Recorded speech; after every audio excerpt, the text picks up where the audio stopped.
ભારતીય જનતા પાર્ટીએ તાપી જિલ્લા પંચાયત અને વ્યારા નગરપાલિકામાં ભવ્ય ભગવો લહેરાવવામાં સફળતા મેળવી છે। જ્યારે ઉકાઈ અને વ્યારા તાલુકા પંચાયતમાં તેમનો પરાજય થયો હતો, તો સોનગઢ તાલુકા પંચાયતમાં ટાઈ થઈ। એક વિજય તો મળ્યો, પરંતુ ધાર્યું પરિણામ ન મળ્યું। બીજી તરફ કોંગ્રેસ અને આમ આદમી પાર્ટીએ જિલ્લામાં સારી ટક્કર આપી। આજરોજ સ્થાનિક સ્વરાજ્યની ચૂંટણીના જાહેર થયેલા પરિણામોમાં વ્યારા નગરપાલિકામાં અને તાપી જિલ્લા પંચાયતમાં ભાજપનો ભગવો લહેરાયો હતો। વ્યારા નગરપાલિકામાં 28માંથી 26 બેઠકો પર ભારતીય જનતા પાર્ટીનો ભવ્ય વિજય। અત્યંત ચર્ચામાં રહેલ વોર્ડ નંબર 2 કે જ્યાં લઘુમતી મતદારો વધુ પ્રમાણમાં હતા, ત્યાં પણ સેવાકીય યુવાની છબી ધરાવતા ચેતનભાઈ પારેખ અને એમની પૂરી પેનલનો ભવ્ય વિજય થયો હતો। વ્યારા નગરપાલિકામાં વોર્ડ નંબર 4માં કોંગ્રેસના જોનિલભાઈએ 2 સીટો જીતી ફરીથી ભાજપ માટે અપસેટ સર્જ્યો હતો। અત્યાર સુધી જિલ્લા પંચાયતમાં 26માંથી 16 જેટલા જિલ્લા પંચાયતમાં ભારતીય જનતા પાર્ટીનો ભવ્ય વિજય મેળવી લીધો છે। એટલે તાપી જિલ્લા પંચાયતમાં ફરીથી ભાજપના કબજામાં આવી હતી। 8માંથી 5 તાલુકા પંચાયત પર પણ ભારતીય જનતા પાર્ટીએ ભગવો લહેરાવવામાં સફળતા મેળવી લીધી છે। નવા બનેલા ઉકાઈ તાલુકામાં કોઈને પણ બહુમતી ના મળી। 16માંથી ભારતીય જનતા પાર્ટીને 5, આમ આદમી પાર્ટીને 4, જ્યારે કોંગ્રેસને 7 તાલુકા પંચાયત બેઠકો મળી હતી। અહીં આમ આદમી પાર્ટીના માર્કોશભાઈ અને અન્યએ સારી ટક્કર આપી વિજય મેળવ્યો હતો, જ્યારે કોંગ્રેસના સિંગાભાઈ ચૌધરીએ ધજંબા જિલ્લા પંચાયત બેઠક પર 7,000થી વધુ મતે વિજય મેળવી ભાજપને પછાડ આપી હતી। જ્યારે સોનગઢ તાલુકા પંચાયતમાં ટાઈ થઈ 9 બેઠકો કોંગ્રેસને તો 9 બેઠકો ભારતીય જનતા પાર્ટીને મળી હતી। અહીંથી જિલ્લા પંચાયત બેઠક જે ચર્ચામાં હતી તે રાણીબાર બેઠક પર કોંગ્રેસના દિગ્ગજ યુવા નેતા યુસુફભાઈ ગામિતની જયરામભાઈ ગામિત સામે હાર થઈ હતી। જ્યારે જિલ્લાના મુખ્ય મથક વ્યારા તાલુકા પંચાયત પર 20માંથી 13 બેઠકો મેળવી કોંગ્રેસે કબજો કર્યો હતો।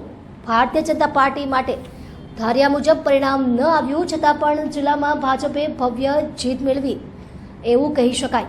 એટલે કે ભાજપની માટે ક્યાંક ને ક્યાંક ગઢ આલા પણ સિંહ ગેલા જેવો ઘાટ થયો હતો।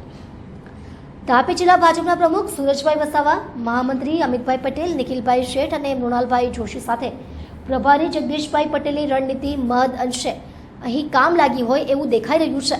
પરંતુ જનતા અહીં સાબિત તો કરી બતાવ્યું કે તેઓ બોલતા નથી, પણ મત દ્વારા જવાબ જરૂર આપે છે અને સ્થાનિક સ્વરાજ્યની ચૂંટણીમાં પાર્ટીને જોઈને નહીં, પરંતુ 70% મતદારો વ્યક્તિને જોઈને મત આપે છે। આજ રોજ તાપી જિલ્લાની 26 જિલ્લા પંચાયત, 134 તાલુકા પંચાયત તથા વ્યારા નગરપાલિકાની બાકી રહેલી 19 સીટો પર જે મતગણતરી ચાલુ હતી, એમાં વાત કરીએ વ્યારા નગરપાલિકામાં, તો વ્યારા નગરપાલિકામાં જે કુલ બેઠકો હતી 19 બેઠકો પર જે ઇલેક્શન થયું હતું, એમાંથી જે અત્યાર સુધીમાં પરિણામ આવ્યા છે એમાં 2 બેઠકો કોંગ્રેસે જીતવામાં સફળતા મેળવી છે। ભારતીય જનતા પાર્ટીના દિગ્ગજ નેતા કહી શકાય કલ્પેશભાઈ ઢોડિયા અહીંયાથી હારી ગયા છે અને એમની સામે જે જોનિલ છે એ અને એમના એક બીજા મહિલા ઉમેદવાર જીત્યા છે। કુલ મળીને વ્યારા નગરપાલિકા પર ભારતીય જનતા પાર્ટીની સત્તા તો આવી છે, પરંતુ કહેવાય છે ને કે ગઢ આલા પણ સિંહ ગેલા એના જેવો ઘાટ થયો છે, કારણ કે અહીંથી કલ્પેશભાઈ ઢોડિયાને એમના સાથે એક મહિલા ઉમેદવાર હારી ગયા છે અને હવે છેલ્લા વોર્ડનું જે 4 બેઠકો છે વોર્ડ નંબર 6 ની એનું પરિણામ આવવા જ બાકી છે। વાત કરીએ જિલ્લા પંચાયતની, તો જિલ્લા પંચાયતમાં કોંગ્રેસે સારી ટક્કર આપી છે। સોનગઢ તાલુકામાં કોંગ્રેસનું પ્રદર્શન સારું રહ્યું છે, વ્યારા તાલુકામાં પણ કોંગ્રેસનું પ્રદર્શન સારું રહ્યું છે અને ઉકાઈ જ્યાં સિંગાભાઈ 7,000 જેટલી મતોથી ભાજપને પછાડ આપી છે વિનોદભાઈને, એમ કુલ મળીને અને આમ આદમી પાર્ટીના માર્કુસભાઈ જે ગુણસ્તા બેઠકમાંથી હતા તે પણ જીત્યા છે। એટલે આમ આદમી પાર્ટી પણ ક્યાંક ને ક્યાંક પોતાની હાજરી નોંધાવવામાં સફળ રહી છે। એમ કુલ મળીને અમે કહ્યું હતું તેવું જ થયું છે। અમે કહ્યું જ હતું કે પરિણામ ધાર્યા કરતા વિપરીત આવશે અને એ જ પરિણામ અહીં આવી રહ્યું છે। ભાજપે ધાર્યું હતું એટલું સરળ તો એના માટે નથી જ રહ્યું, પણ કુલ મળીને વ્યારા નગરપાલિકાની વાત કરીએ તો ભારતીય જનતા પાર્ટી ખૂબ જ ભવ્ય મતોથી વિજય થઈ રહી છે અને 28માંથી 26 જેટલી બેઠકો ભારતીય જનતા પાર્ટીના ફાળે જતી દેખાય છે। આને કહેવાય છે જનતાનો મિજાજ, સાયલેન્ટ મતદારનો મિજાજ। એ લોકો કહેતા નથી, પરંતુ બધું ધ્યાન રાખે છે અને 5 વર્ષ પછી એનો હિસાબ તો કરી જ દે છે। એટલે લોકશાહીમાં જનતા અને મતદારો સર્વોપરી છે, એ ફરી આજે એકવાર સાબિત થયું છે। હું બિંદેશ્વરી શાહ, ગુજરાતના ખબરીલાલ ન્યૂઝ, તાપી। ભરી જાય અક્ષયભાઈ, વ્યારા નગરપાલિકામાં આવેલા પરિણામ વિશે શું કહેશો? વ્યારા નગરપાલિકામાં ઐતિહાસિક પરિણામ આવવા જઈ રહ્યું છે। 7 વોર્ડની 28 સીટોમાંથી ભારતીય જનતા પાર્ટી કેમ સીટ તરફ જઈ રહી છે। 4 વોર્ડના પરિણામ આવી ચૂક્યા છે, તેમાંથી 2 સીટો ફક્ત કોંગ્રેસ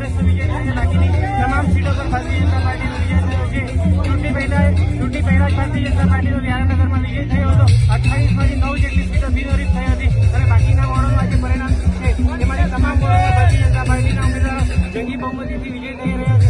વ્યારાનગરની તમામ જનતાનો અમે હૃદયથી આભાર માનીએ છીએ, તમામ મતદારોનો આભાર માનીએ છીએ. બાકી રહેલા વ્યારાના વિકાસના કામો પર વ્યારા નગરપાલિકાની સમગ્ર ટીમ જલ્દીથી પૂર્ણ કરશે એવો અમને ચોક્કસ વિશ્વાસ છે. જી આભાર.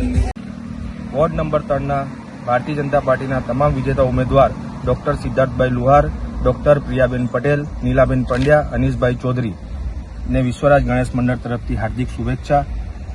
આપ શું આશા રાખો છો ભવિષ્યમાં ઉમેદવારો પાસેથી? અમારા વોર્ડમાં વિકાસના કાર્ય કરશે અને તમામ શિક્ષિત ઉમેદવાર છે અને અમારા વોર્ડના વિકાસના કામો સારી રીતે સંપૂર્ણ પૂરા કરશે. જી ધન્યવાદ. પરિચય. મારું નામ છે મધવી મિલિન જોશી. હું ટીચર છું કુબા ગાંધીમાં. 2 નંબર વોર્ડમાં દરેક મારા મિત્રો, ભાઈઓ, વડીલોએ મને ખૂબ સરસ મને મારી સાથે રહીને મને વિજયી કર્યું છે. બધાને ખૂબ આભાર. તમારા મતદારો અને ભારતીય જનતા પાર્ટીના જે હોદ્દેદારો તમે ટિકિટ આપેલી એમને શું કહેશો? એમને પણ ખૂબ આભાર અને હું એમને અહીંયાથી પ્રણામ કરું છું. મારા દરેક આવનાર દિવસમાં વ્યારાનગરના વિકાસમાં કેવા કામો કરશો? સરસ કામો કરશું અને બધાનું સાંભળીને જે એ લોકોનું કામ અટકતું હશે તે કામ અમે પૂરું કરશું. જી અભિનંદન. તો પરિચય. હું ચેતન મદરભાઈ પારેર વોર્ડ પર છે ઉમેદવાર. આજરોજ મારા વચ્ચે ભારતીય જનતા પાર્ટીનું શીર્ષ નેતૃત્વે અમારા પર જે વિશ્વાસ મૂક્યો હતો અને વ્યારા વોર્ડ નંબર 2 ના વાસીઓનો વિશ્વાસ હતો, આજે અમે જંગી બહુમતીથી વિજય થયા છે. તે બદલ હું વ્યારાનગરના 2 નંબરના વાસીઓનો ખૂબ આભાર માનું છું અને તાપી જિલ્લાના ભારતીય જનતા પાર્ટી શીર્ષ નેતૃત્વનો ખૂબ આભાર માનું છું, જેણે મારા પર વિશ્વાસ વ્યક્ત કર્યો. આભાર. તમામ મતદારોને શું કહેશો? હા, મારી જીત નથી પણ તમામ મતદારોની જીત છે. આજ રોજ એમના વિશ્વાસ